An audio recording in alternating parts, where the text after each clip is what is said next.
The release date for the full 79th episode has already been announced, as Mr. Boom shared a message with us saying that he is aware of all the shortcomings of Part 3 and will resolve all issues with the full episode within a month. Also, in the full 79th episode, we will see things from the detective's perspective for the first time, because as we remember from the end of Part 3, the detective took the camera from the speaker man. We will find out a little later why he immediately snatched the camera from the speaker man's hands. In Part 3 of Episode 79, several truly significant and mysterious events took place at once. I think many of you have a perfectly logical question. How did the camera woman survive after Part 2, since her death was shown very clearly and, it would seem, without any doubt? In my opinion, a secret agent is clearly involved in this story, because if you remember the ending of the previous part, a strange, unknown character appears next to the camera woman in the very last seconds. Who he is and what role he plays in this whole story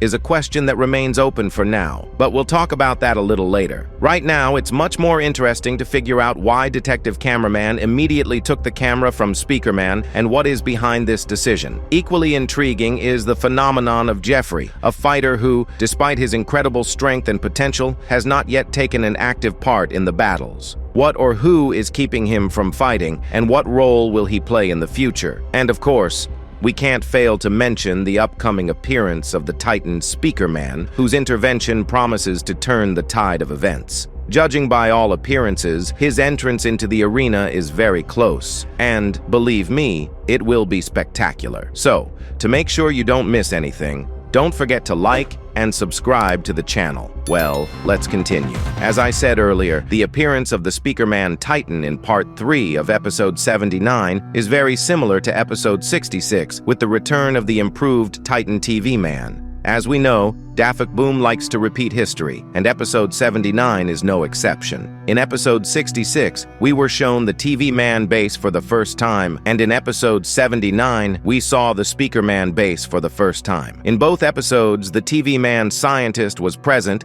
and led the presentation of the improved Titan. The ending of the episodes is exactly the same. The Titans were not shown in full, but in the additional scene of Episode 66, we were shown the Titan in its entirety and in its improved form. Considering all these facts, in the full Episode 79, in the additional scene, we should be shown the Titan in its entirety and in its improved form. My team and I spent several months creating concept art of the possible appearance and improvements of the Speaker Man Titan. As you can see, we fantasized as much as we could, but we will see the true appearance in a month in the first week of November, and I am sure that the Titan will delight us, because it is the first Titan to receive the 3.0 upgrade. The third part was not one of the best episodes, but it still has some very interesting details and secrets that we will have to unravel today. What about measuring TV Man? Honestly, at the moment, we have learned perhaps no more than 10% of what is hidden beyond its borders. But even these bits of information reveal incredibly deep and frightening secrets. What stands out in particular is the Big TV Man's admission that he is unable to fight in this dimension, as if something invisible is restraining his movements, paralyzing him, and depriving him of his strength. This in itself is alarming, because he did not have such limitations before. But the main sensation is not in this at all. We finally learned that Jeffrey, whom many considered a prisoner or even a slave of the dimension, is in fact its creator. Yes, this is his world. We saw how, with a single wave of his hand, he expelled the Watchman of Doom, a being equal to him in scale, from his dimension. This proves that Jeffrey's power in his world is absolute. He is not just an inhabitant, but the very source of its existence. And that is why he so zealously protects order. Jeffrey does not allow anyone to stay there for long. Perhaps he fears that someone will be able to unravel the structure of the dimension, learn information from the future, or worse, learn to control space as he does. His size is beyond comprehension. What we see on the screen is only a small part, a shadow of his true scale. The real Jeffrey probably cannot be measured by familiar concepts. He is not just a giant. He is the very matter and structure of this world. I am convinced that Jeffrey cannot leave his dimension not because he does not want to,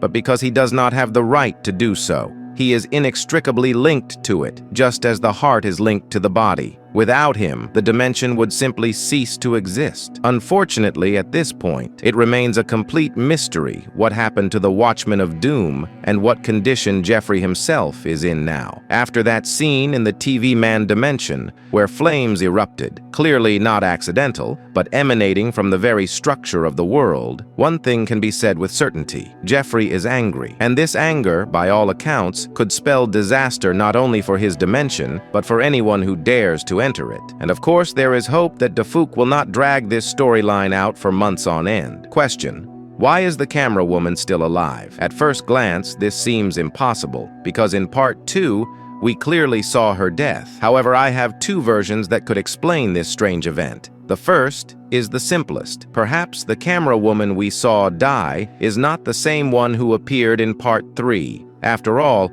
if we think logically, there may well be not one, but dozens, even hundreds of camera women in the series. Each of them is only part of a large project, and the death of one does not mean the disappearance of the rest. But let's take a deeper look and think outside the box. Remember that mysterious character who appeared at the moment of the camera woman's death? I think he played a key role. It is possible that at the last second, he created something like a copy of her, a digital or biomechanical version that retained the appearance and consciousness of the original. Thus, the camera woman who appeared in the third part may not be the one we knew at all. She may be controlled by a secret agent's assistant. Remember Season 25, where the secret agent already demonstrated the ability to take on a variety of forms: a machine, a ficus tree, even an ordinary chair. Here we see something similar. The secret agent's assistant probably copied the camera woman's entire appearance and mannerisms in order to use her image for his own purposes, perhaps to obtain information or to gain the trust of other characters. And considering that Defuk has already hinted at the emergence of a new race, the PC Man race, it all fits together into a single picture. Perhaps it is through this image that viewers are gradually being shown the transition to a new stage of the plot where PC Mans will play a key role. And in order for them to be believed right away, it was necessary to bring back a familiar face.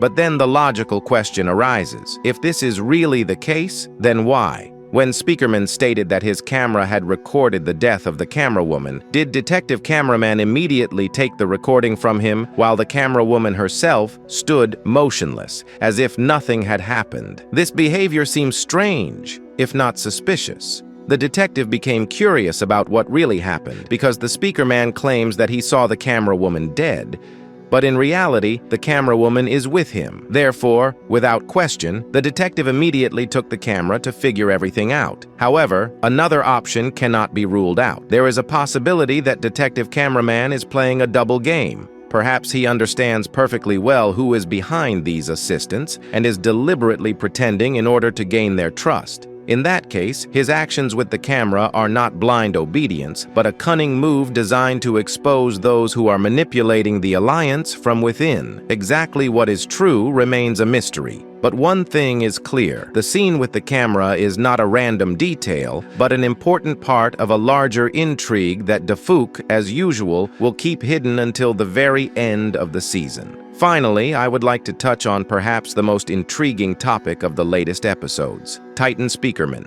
Strangely enough, his appearance is strikingly reminiscent of Titan TV Man's debut in episode 66. In both cases, the viewer was shown only a gate opening, dazzling flashes of light, and the voices of heroes whom we did not even see for a split second. Everything is built on a sense of mystery, anticipation, and grandeur, as if Defuk is deliberately teasing us, preparing us for something truly epic. Logically speaking, this technique is not without reason. When Defuk uses this method of presentation, it almost always means that the character's full appearance is planned for the main episode, the one where the plot takes a turn. Therefore, it is quite likely that we will finally see Titan Speakerman in a full episode where all the attention will be focused on him. And it must be admitted that the anticipation for this moment has reached its peak. After all the hints, snippets of dialogue, and mysterious visual details, viewers are eager for one thing: to see Titan in all his glory,